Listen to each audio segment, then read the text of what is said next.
வணக்கம் நேயர்களே, ஃபீபாவின் இன்றைய காலை தியானத்திற்காக உங்களை அன்புடன் வரவேற்கிறேன். கிறிஸ்துவுக்குள் மிகவும் பிரியமான சகோதர சகோதரிகளே, ஆண்டவராக இயேசு கிறிஸ்துவினுடைய பரிசுத்த நாமத்தில் உங்களை அன்போடு கூட வாழ்த்துகிறேன். இந்த நாட்களிலே உலகத்தின் பல பகுதிகளிலே இந்த உடல் முக்கியமானது அல்ல, நம்முடைய ஆன்மாதான் முக்கியமானது.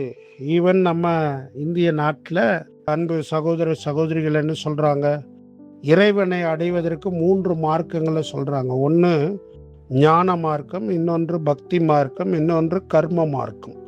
அதாவது ஞானம் அடைவதன் மூலமாக இறைவனை எட்டலாம், இறைவன் மேலே அன்பு செலுத்துவதன் மூலமாக பக்தி வினயம் காட்டுறது மூலமாக இறைவனை அடையலாம். அடுத்தது கர்ம மார்க்கம், அப்படின்னாக்க நம்முடைய நற்செயல்கள் மூலமாக இறைவனை அடையலாம். இப்படி ஒரு போதனை இருக்கிறது. அப்போ நிறைய இடங்களில் நிறைய குருமார்கள் அல்லது குருஜிக்கள் என்று சொல்லிக்கொள்ளுகிற மனிதர்கள் சரீரம் ரொம்ப முக்கியம் கிடையாது, ஆனால் உங்களுடைய ஆன்மா முக்கியம் அப்படின்னு சொல்கிறாங்க. ஆனால் பவுல் பரிசுத்த ஜீவியம் கிறிஸ்தவ ஜீவியம் அப்படின்னு சொல்லும்போதே சரீரங்களை நீங்கள் பரிசுத்தமும் தேவனுக்கு பிரியமுமான ஜீவ பலியாக ஒப்புக்கொடுங்க. பரிசுத்தம் அப்படிங்கிற அந்த போதனையானது பழைய ஏற்பாட்டில் எந்த விதமான அர்த்தத்தோடு வருகிறது? நம்ம பார்க்கும்போது தேவனுக்கென்று பிரித்தெடுக்கப்படுதல், கடவுளுக்காக பிரத்யேகமாக பிரித்து வைக்கப்பட்ட அல்லது பிரதிஷ்டை செய்யப்பட்ட ஒரு பொருள், ஒரு இடம், இதைதான் பரிசுத்தம் என்று சொல்லுவாங்க. அப்ப நீங்களும் நானும் இந்த உலகத்தில் இயேசுவை அறியாம இருந்த காலத்துல இந்த உடலை கெடுக்கிற, உடலுக்கு தீங்கான அல்லது மனதிற்கு தீங்கான பலவித பாவங்களை இந்த உடலிலே நாம் செய்து வந்தோம்.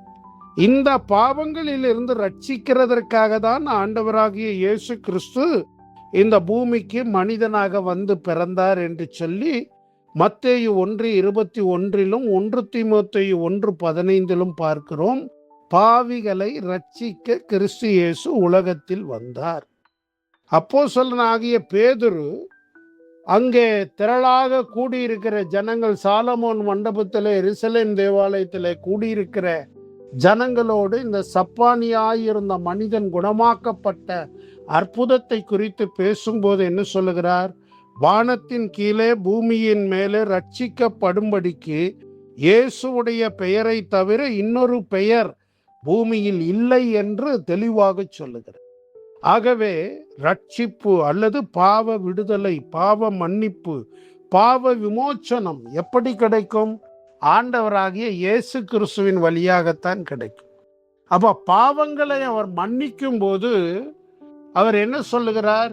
இதுவரை நீ செய்த உன் பாவங்களை மன்னித்தேன், இனிமேல் நீ எனக்கு பிரியமாக வாழ வேண்டும், தூய்மையாக தூயனாக வாழணும். அதுக்கு 1 பேதுருவில் பேதுரு சொல்லும்போது என்ன சொல்றாரு? உங்களை அழைத்தவர் பரிசுத்தராய் இருக்கிறது போல நீங்களும் உங்கள் நடக்கைகள் எல்லாவற்றிலேயும் பரிசுத்தராய் இருங்கள் என்று 1 பேதுரு 1:15 பார்க்கிறோம். அதே போல அப்போஸ்தலனாகிய பவுலே தெசலோனிக்கேயருக்கு எழுதும்போது தேவன் நம்மை அசுத்தத்திற்கென்று அழைக்காமல் பரிசுத்தத்திற்கென்றே அழைத்திருக்கிறார்.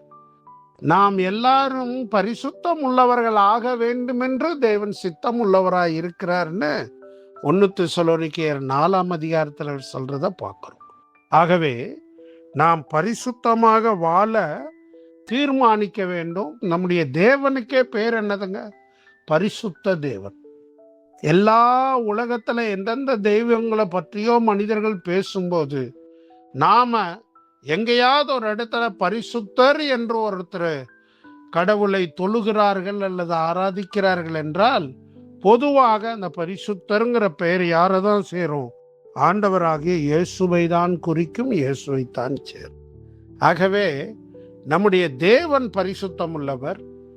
வேதாகமத்தில் பழைய ஏற்பாட்டு புத்தகம் லேவியராகமம் முழுமையாக பலிகள், ஆராதனை ஒழுங்குகள், இந்த ஆசாரியர்கள் லேவியர்கள் அவர்களுடைய ஒழுங்குகளை பற்றி சொல்கிற ஒரு புத்தகம். ஆனால் அந்த புத்தகம் முழுவதிலும் ஆண்டவர் திரும்ப திரும்ப நான் பரிசுத்தர், ஆகையால் நீங்கள் எனக்கேற்ற பரிசுத்தம் உள்ளவர்களாய் இருங்கள் என்று திரும்ப திரும்ப அந்த புத்தகத்திலே அவர் சொல்லுகிறதை பார்க்கிறோம். ஆகவே நம்முடைய தேவன் பரிசுத்தராக இருக்கிறாரு, அதனால நம்ம பரிசுத்தமா இருக்கணும்.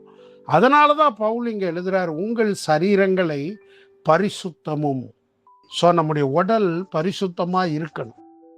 நம்முடைய உடம்ப பரிசுத்தத்தை விட்டு விலக விட்டோம்னா இந்த உலகத்துல காணப்படுகிற தீய ஆவிகள் அல்லது இச்சைகள் நம்மை ஆண்டு கொள்ளும். அதனால ஆவிக்குரிய ஆராதனை என்பது என்னங்க, நம்முடைய உடலை பரிசுத்தமாய் இருக்கும்படி நம்மை அர்ப்பணிப்பது.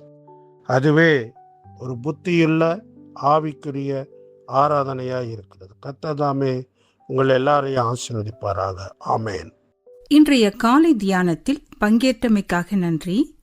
உங்களது கருத்துக்களை பகிர்ந்து கொள்ளவோ மேலும் விவரங்கள் அறிந்து கொள்ளவோ 9458505042 என்ற எண்ணிற்கோ அல்லது info@fibaonline.org தொடர்பு கொள்ளவும்.